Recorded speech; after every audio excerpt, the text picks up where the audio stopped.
नमस्कार दोस्तों, हिंदी कहानी 2.0 चैनल में आपका स्वागत है। तो आज हम मुंशी प्रेमचंद जी द्वारा लिखित उपन्यास गोदान के भाग 3 को सुनते हैं। लेकिन उससे पहले आप सभी लोग से एक विनम्र अनुरोध है कि अगर चैनल पर नए हैं तो चैनल को सब्सक्राइब ज़रूर कीजिएगा।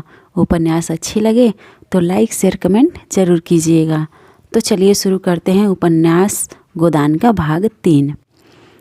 होरी अपने गांव के समीप पहुंचा तो देखा अभी तक गोबर खेत में ऊख गोड़ रहा है और दोनों लड़कियां भी उसके साथ काम कर रही हैं। लू चल रही थी, बगुले उठ रहे थे और भूतल धधक रहा था, जैसे प्रकृति ने वायु में आग घोल दिया हो। यह सब अभी तक खेत में क्यों है? क्या काम के पीछे सब अपने जान देने पर तुले हुए हैं? वह खेत की ओर चला और दूर से ही चिल्लाकर बोला, आता क्यों नहीं गोबर? क्या काम ही करता रहेगा? दोपहर ढल गया है, कुछ सूझता है कि नहीं? उसे देखते ही तीनों ने कुदाले उठा ली और उसके साथ हो लिए। गोबर सांवला लंबा एकहरा युवक था, जिसे इस काम से रुचि न मालूम होती थी। प्रसन्नता की जगह मुख पर असंतोष और विद्रोह था। वह इसलिए काम में लगा हुआ था कि वह दिखाना चाहता था उसे खाने पीने की कोई फिक्र नहीं है। बड़ी लड़की सोना लज्जाशील कुमारी थी, सांवली, सुडौल, प्रसन्न और चपल। गाढ़े की लाल साड़ी जिसे वह घुटनों से मोड़कर कमर में बांधे हुए थी, उसके हल्के शरीर पर कुछ लदी हुई सी थी और उसे प्रौढ़ता की गरिमा दे रही थी। छोटी रूपा 5-6 साल की छोकरी थी, मैली, सिर पर बालों का एक घोंसला सा बना हुआ, एक लंगोटी कमर में बांधे हुए, बहुत ही ढीठ और रोनी। रूपा ने होरी की टांगों में लिपटकर कहा, काका देखो, मैंने एक ढेला भी नहीं छोड़ा। बहन कहती है जा पेड़ तले बैठ, ढेले न तोड़े जाएंगे काका तो मिट्टी कैसे बराबर होगी? होरी ने उसे गोद में उठाकर प्यार करते हुए कहा, तूने बहुत अच्छा किया बेटी, चल घर चलें। कुछ देर अपने विद्रोह को दबाए रहने के बाद गोबर बोला, यह तुम रोज रोज मालिकों की खुशामद करने क्यों जाते हो? बाकी न चुके तो प्यादा आकर गालियाँ सुनाता है, बेगार देनी ही पड़ती है। नज़र नजराना सब तो हमसे भराया जाता है, फिर किसी को क्यों सलामी करो? इस समय यही भाव होरी के मन में भी आ रहे थे, लेकिन लड़के के इस विद्रोह भाव को दबाना जरूरी था। बोला, सलामी करने न जाए तो रहे कहाँ? भगवान ने जब गुलाम बना ही दिया है तो अपना क्या बस है? यह इसी सलामी की बरकत है कि द्वार पर मड़ैया डाल ली और किसी ने कुछ नहीं कहा। घूरे ने द्वार पर खूंटा गाड़ा था, जिस पर कारिंदों ने 2 रुपए डाल लिए थे। तलैया से कितनी मिट्टी हमने खोदी, कारिंदा ने कुछ नहीं कहा। दूसरे खोदे तो नज़र देनी पड़ी। अपने मतलब के लिए सलामी करने जाता हूँ। पाँव में सनीचर नहीं है और न सलामी करने में कोई बड़ा सुख मिलता है। घंटों खड़े रहो तब जाके मालिक को खबर होती है। कभी बाहर निकलते हैं, कभी कहला देते हैं कि फुर्सत नहीं है। गोबर ने कटाक्ष किया, बड़े आदमियों की हाँ में हाँ मिलाने में कुछ न कुछ तो आनंद मिलता ही है। नहीं लोग मेंबरी के लिए क्यों खड़े हों? जब सिर पर पड़ेगी तब मालूम होगा बेटा। अभी जोक चाहे कह लो। पहले मैं भी यही सब बातें सोचा करता था, पर अब मालूम हुआ कि हमारी गर्दन दूसरों के पैरों के नीचे दबी हुई है, अकड़कर निभाह नहीं हो सकता। पिता पर अपना क्रोध उतारकर गोबर कुछ शांत हो गया और चुपचाप चलने लगा। सोना ने देखा रूपा बाप की गोद में चढ़ी बैठी है तो ईर्ष्या हुई। उसे डांटकर बोली, अब गोद से उतरकर पाँव से क्यों नहीं चलती? क्या पाँव टूट गए हैं? रूपा ने बाप की गर्दन में हाथ डालकर ढिठाई से कहा, न उतरेंगे, जाओ। काका बहन हमको रोज चिढ़ाती है कि तू रूपा है, मैं सोना हूँ, मेरा नाम कुछ और रख दो। होरी ने सोना को बनावटी रोष से देखकर कहा, तू इसे क्यों चिढ़ाती है सोनिया? सोना तो देखने को है, निबाह तो रूपा से होता है। रूपा न हो तो रुपए कहाँ से बने बता? सोना ने अपने पक्ष का समर्थन किया। सोना न हो मोहन कैसे बने? नथुनिया कहाँ से आए? कंठा कैसे बने? गोबर भी इस विनोद में विवाद में शरीक हो गया। रूपा से बोला, तू कह दे कि सोना तो सूखी पत्ती की तरह पीला है, रूपा तो उजला होता है जैसे सूरज। सोना बोली, शादी ब्याह में पीली साड़ी पहनी जाती है, उजली साड़ी कोई नहीं पहनता। रूपा इस दलील से परास्त हो गई। गोबर और होरी की कोई दलील इसके सामने न ठहर सकी। उसने क्षुब्ध आंखों से होरी को देखा। होरी को एक नई युक्ति सूझ गई। बोला, सोना बड़े आदमियों के लिए है, हम गरीबों के लिए तो रूपा ही है। जैसे जौ को राजा कहते हैं, गेहूं को चमार, इसलिए न कि गेहूं बड़े आदमी खाते हैं, जौ हम लोग खाते हैं। सोना के पास इस सबल युक्ति का कोई जवाब न था। परास्त होकर बोली, तुम सब जने एक ओर हो गए, नहीं रुपया को तो रुला कर छोड़ती मैं। रूपा ने उंगली मटका कर कहा, ए राम सोना चमार, ए राम सोना चमार। इस विजय का उसे इतना आनंद हुआ कि बाप की गोद में न रह सकी, जमीन पर कूद पड़ी और उछल उछल कर यही रट लगाने लगी, रूपा राजा सोना चमार, रूपा राजा सोना चमार। ये लोग घर पहुँचे तो धनिया द्वार पर खड़ी इनकी बाट जोह रही थी। रुष्ट होकर बोली, आज इतनी देर क्यों की गोबर, काम के पीछे कोई परान थोड़े ही दे देता है। फिर पति से गर्म होकर बोली, तुम भी वहाँ से कमाई करके लौटे तो खेत में पहुँच गए, खेत कहीं भागा जाता था क्या। द्वार पर कुआं था। होरी और गोबर ने एक एक कलसा पानी सिर पर उड़ेला, रूपा को नहलाया और भोजन करने लगे। जौ की रोटियां थी, पर गेहूं जैसी सफ़ेद और चिकनी। अरहर की दाल थी जिसमें कच्चे आम पड़े हुए थे। रूपा बाप की थाली में खाने बैठी। सोना ने उसे ईर्ष्या भरी आंखों से देखा, मानो कह रही थी, वाह रे दुलार। धनिया ने पूछा, मालिक से क्या बातचीत हुई। होरी ने लोटा भर पानी चढ़ाते हुए कहा, यही तहसील वसूल की बात थी और क्या। हम लोग समझते हैं बड़े आदमी बहुत सुखी होंगे, लेकिन सच पूछो तो वह हमसे भी ज़्यादा दुखी हैं।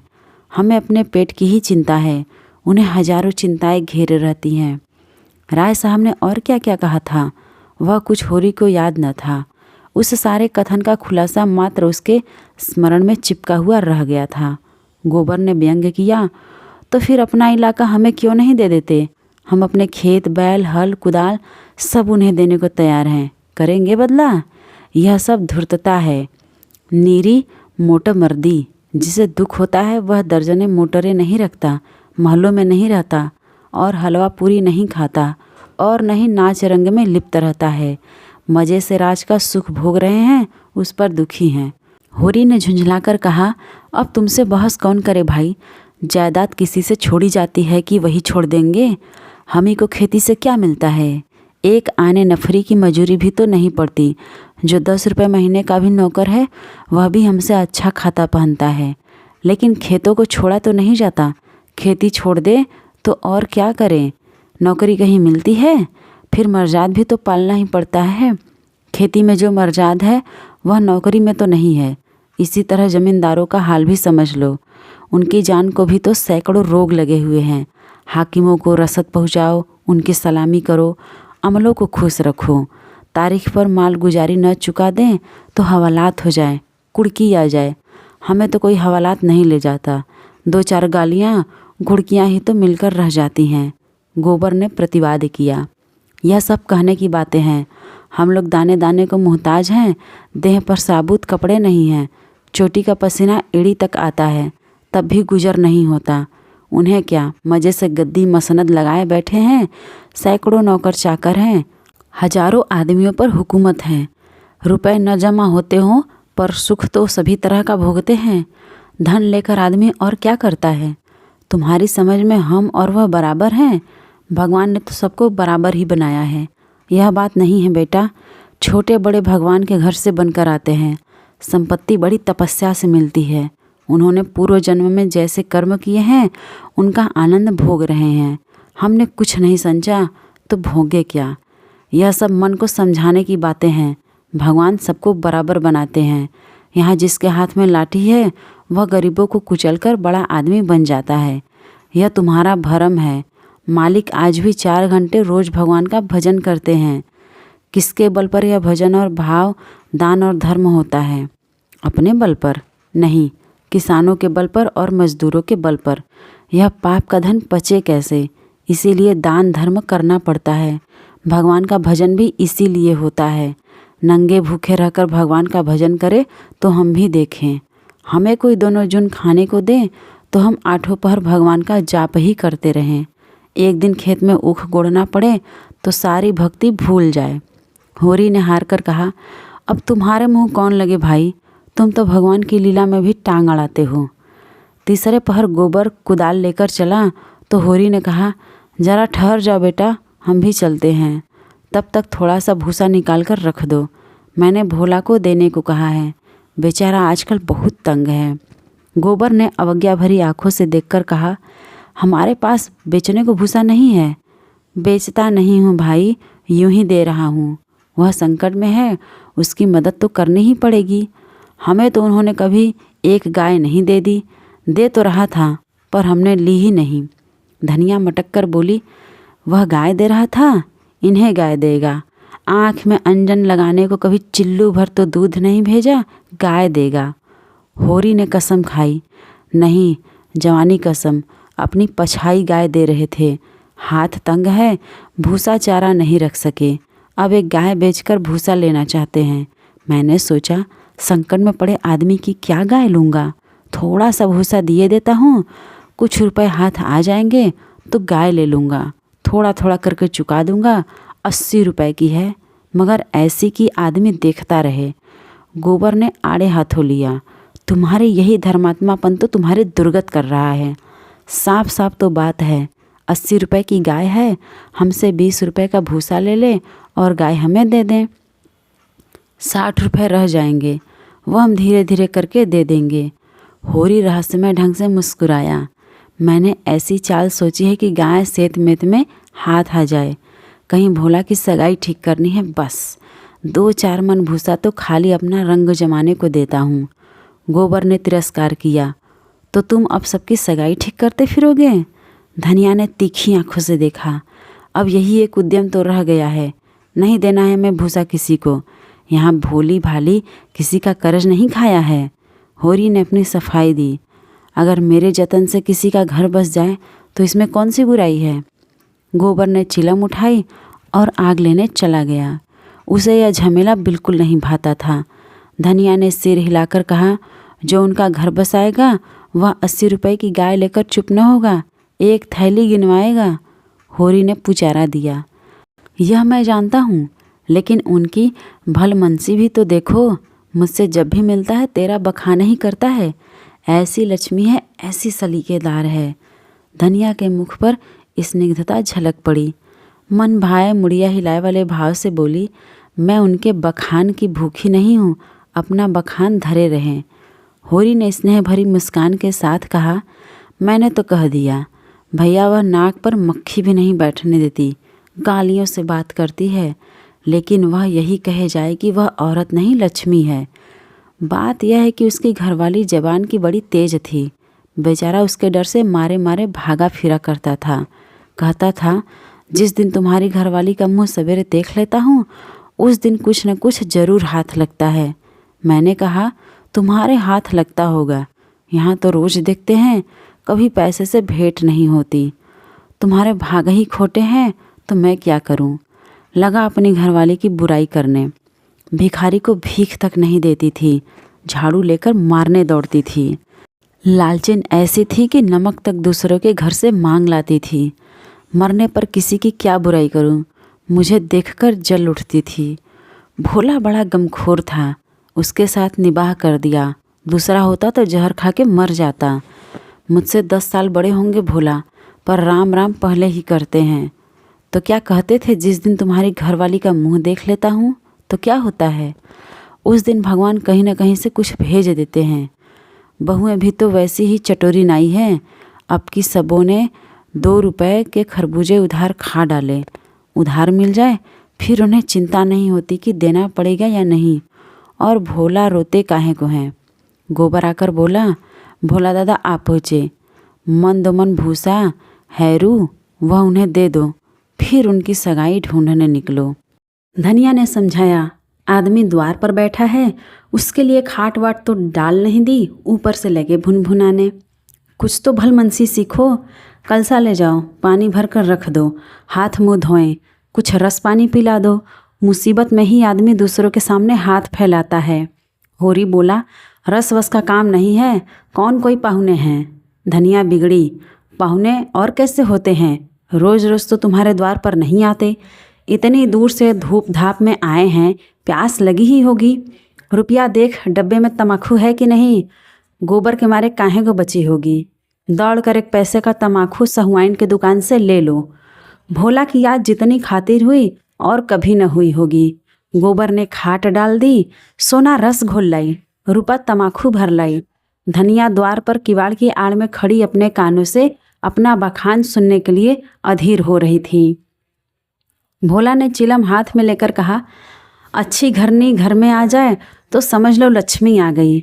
वही जानती है छोटे बड़े का आदर सत्कार कैसे करना चाहिए। धनिया के हृदय में उल्लास का कंपन हो रहा था। चिंता और निराशा और अभाव से आहत आत्मा इन शब्दों में केवल एक कोमल शीतल स्पर्श का अनुभव कर रही थी। होरी जब भोला का खांचा उठाकर भूसा लाने अंदर चला तो धनिया भी पीछे पीछे चली। होरी ने कहा, जाने कहाँ से इतना बड़ा खांचा मिल गया, किसी भड़भूजे से मांग लिया होगा। मन भर से कम न भरेगा, 2 खांचे भी दिए तो 2 मन निकल जाएंगे। धनिया फूली हुई थी, मलामत की आंखों से देखती हुई बोली, या तो किसी को न्योता न दो और दो तो भरपेट खिलाओ।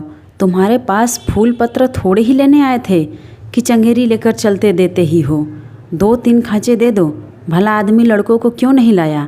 अकेले कहाँ तक ढोएगा, जान निकल जाएगी। 3 खांचे तो मेरे दिए न दिए जाएंगे, तब क्या 1 खांचा देकर टालोगे। गोबर से कह दो अपना खांचा भरकर उनके साथ चला जाए। गोबर ऊख गुड़ने जा रहा है, एक दिन न गुड़ने से ऊख न सूख जाएगी। यह तो उनका काम था कि किसी को अपने साथ ले लेते। भगवान के दिए 2-2 बेटे हैं, न होंगे घर पर, दूध लेकर बाजार गए होंगे। यह तो अच्छी दिल लगी है कि अपना माल भी दो और उसे घर तक पहुंचा भी दो। लाद दे, लदा दे, लादने वाला साथ कर दे। अच्छा भाई, कोई मत जाए, मैं पहुंचा दूंगी। बड़ों की सेवा करने में लाज नहीं है। और 3 खांचे उन्हें दे दूं तो अपने बैल क्या खाएंगे। यह सब तो न्योता देने के पहले ही सोच लेना था ना। तुम और गोबर दोनों चले जाओ। मुरव्वत की तरह होती है, अपना घर उठाकर नहीं दिया जाता।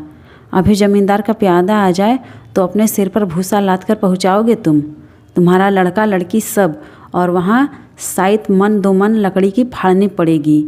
जमींदार की बात और है, हाँ वह डंडे के जोर से काम लेता है ना। उसके खेत नहीं जोतते, खेत जोतते हैं तो लगान नहीं देते। अच्छा भाई, जन न खा, हम दोनों चले जाएंगे। कहाँ से कहाँ मैंने इन्हें भूसा देने को कह दिया। या तो चलेगी नहीं, या चलेगी तो दौड़ने लगेगी। 3 खांचे भूसे से भर दिए गए। गोबर कुढ़ रहा था, उसे अपने बाप के व्यवहारों में जरा भी विश्वास न था। वह समझता था यह जहाँ जाते हैं वहीं कुछ न कुछ घर से खो आते हैं। धनिया प्रसन्न थी।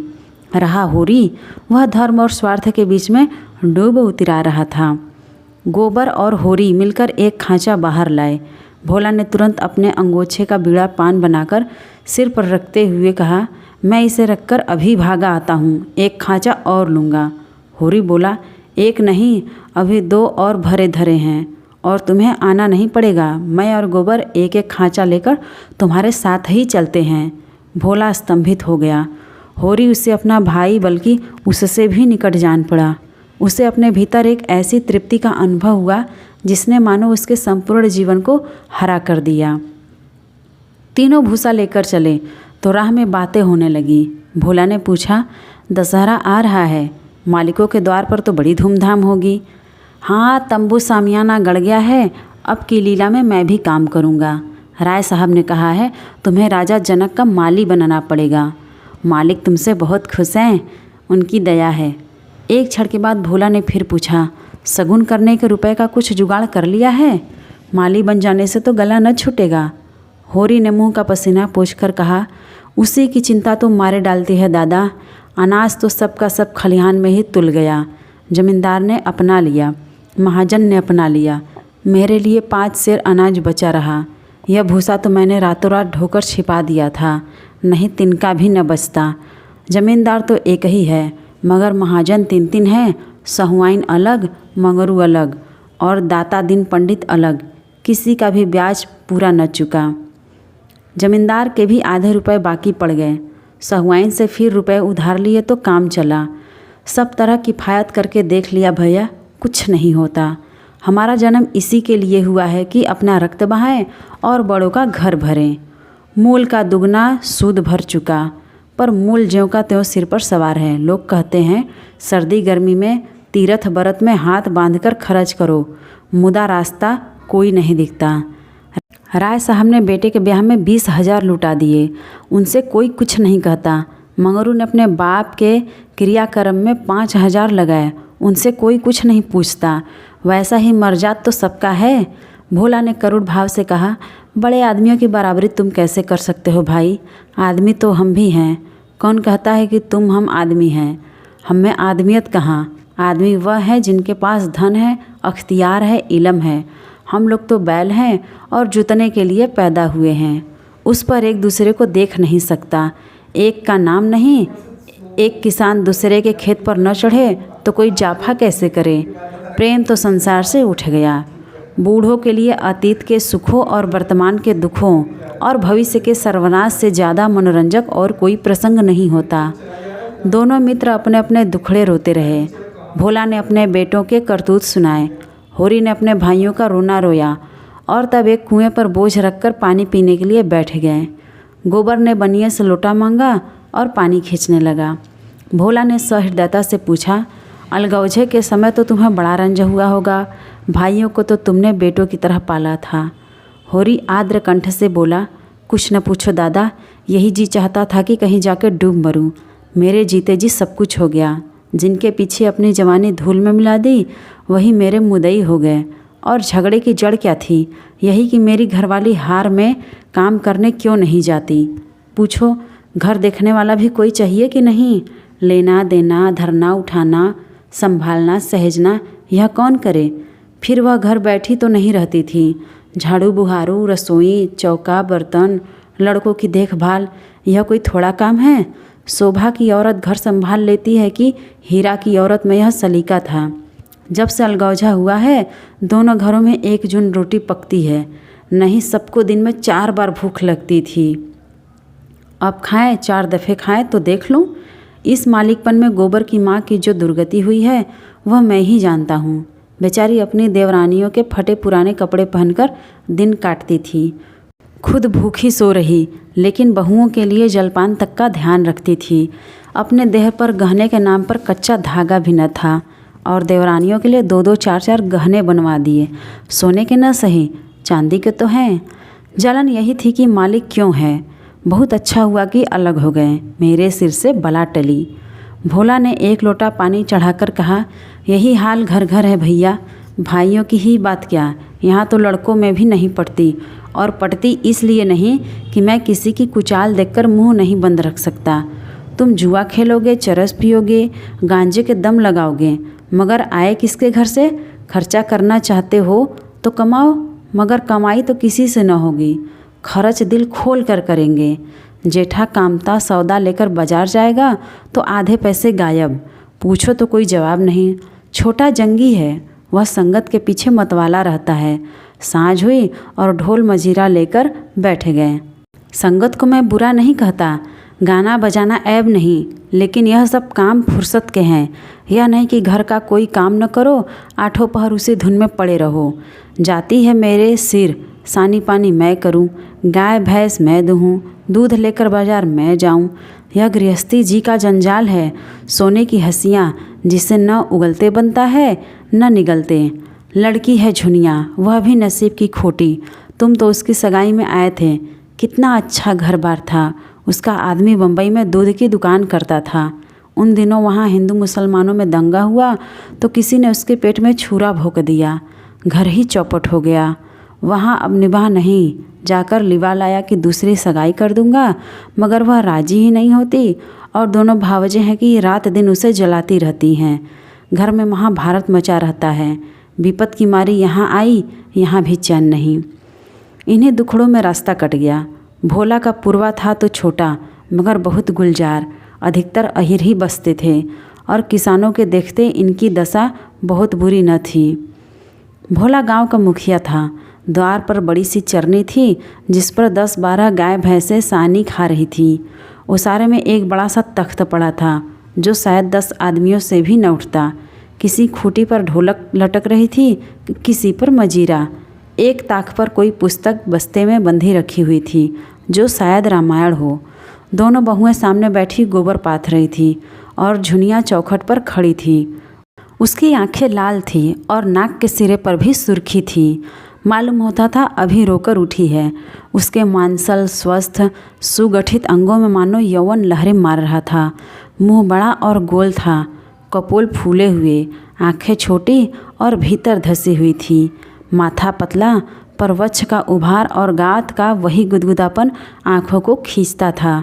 उस पर छिपी हुई गुलाबी साड़ी और उसे भी शोभा प्रदान कर रही थी। भोला को देखते ही उसने लपक कर उनके सिर से खांचा उतरवाया। भोला ने गोबर और होरी के खांचे उतरवाए और झुनिया से बोले, पहले एक चिलम भर ला, फिर थोड़ा सा रस बना ले। पानी न हो तो गगरा ला, मैं खींच दूँ। होरी महतो को पहचानती है ना? फिर होरी से बोला, घरनी के बिना घर नहीं रहता भैया। पुरानी कहावत है, नाटन खेती बहुरियन घर। नाटे बैल क्या खेती करेंगे और बहुएं क्या घर संभालेंगी। जब से इसकी माँ मरी है जैसे घर की बरकत ही उठ गई। बहुएं आटा पाथ लेती हैं पर गृहस्थी चलाना क्या जाने। हाँ, मुँह चलाना खूब जानती हैं। लौंडे कहीं फड़ जमे होंगे, सब के सब आलसी हैं, कामचोर हैं। जब तक जीता हूँ इनके पीछे मरता हूँ, मर जाऊँगा तो अपने आप सिर पर हाथ रख कर रोएंगे। लड़की भी वैसी ही है, छोटा सा अढ़ौना भी करेगी तो भुनभुना कर। मैं तो सह लेता हूँ, खसम थोड़े ही सहेगा। झुनिया एक हाथ में भरी हुई चिलम, दूसरे में लोटे का रस लिए बड़ी फुर्ती से आ पहुँची। फिर रस्सी और कलसा लेकर पानी भरने चली। गोबर ने उसके हाथ से कलसा लेने के लिए हाथ बढ़ाकर झेपते हुए कहा, तुम रहने दो, मैं भर लाता हूँ। झुनिया ने कलसा न दिया। कुएं के जगत पर जाकर मुस्कुराती हुई बोली, तुम हमारे मेहमान हो, कहोगे तो एक लोटा पानी भी किसी से न दिया। मेहमान काहे से हो गया? तुम्हारा पड़ोसी तो हूँ ही। पड़ोसी साल भर में एक बार भी फुर्सत न दिखाए तो मेहमान ही हैं। रोज़ रोज़ आने से मर्जाद भी तो नहीं रहती। झुनिया हंसकर तिरछी नज़रों से देखते हुए बोली, वही मर्जाद तो दे रही हूँ। महीने में एक बेर आओगे, ठंडा पानी दूंगी। 15वें दिन आओगे, चिलम पाओगे। 7वें दिन आओगे, खाली बैठने को माची दूंगी। रोज़ रोज़ आओगे, कुछ न पाओगे। दर्शन तो दोगी, दर्शन के लिए पूजा करनी पड़ेगी। यह कहते कहते जैसे कोई भूली हुई बात याद आ गई। उसका मुंह उदास हो गया। वह विधवा है। उसके नारित्व के द्वार पर पहले उसका पति रक्षक बना बैठा रहता था। वह निश्चिंत थी। अब उस द्वार पर कोई रक्षक न था, इसलिए वह उस द्वार को सदैव बंद रखती है। कभी कभी घर के सूनेपन से उकता कर वह द्वार खोलती है, पर किसी को आते देखकर भयभीत होकर दोनों पट बंद कर लेती है। गोबर ने कलसा भरकर निकाला। सबों ने रस पिया और एक चिलम तमाकू और पीकर लौटे। भोला ने कहा, कल तुम आकर गाय ले जाना गोबर, इस वक्त तो सानी खा रही है। गोबर की आंखें उसी गाय पर लगी हुई थी और मन ही मन वह मुग्ध हुआ जाता था। गाय इतनी सुंदर और सुडौल है, इसकी उसने कल्पना भी न की थी। होरी ने लोभ को रोककर कहा, मंगवा लूँगा, जल्दी क्या है? तुम्हें जल्दी न हो, हमें तो जल्दी है। उसे द्वार पर देखकर तुम्हें वह बात याद रहेगी। उसकी मुझे बड़ी फिक्र है दादा, तो कल गोबर को भेज देना। दोनों अपने अपने खांचे सिर पर रखे और आगे बढ़े। दोनों इतने प्रसन्न थे मानो ब्याह करके लौटे हों। होरी को तो अपनी चिर संचित अभिलाषा के पूरे होने का हर्ष था और बिना पैसे के। गोबर को इससे भी बहुमूल्य वस्तु मिल गई है। उसके मन में अभिलाषा जाग उठी थी। अवसर पाकर उसने पीछे की तरफ देखा। झुनिया द्वार पर खड़ी थी, मन आशा की भांति अधीर चंचल। तो आज की ये मुंशी प्रेमचंद जी द्वारा लिखित उपन्यास गोदान का भाग 3 आपको कैसा लगा, कमेंट करके ज़रूर बताइएगा। और अगर चैनल पर नए हैं तो चैनल को सब्सक्राइब ज़रूर कीजिएगा और अपने दोस्तों को भी शेयर कीजिएगा।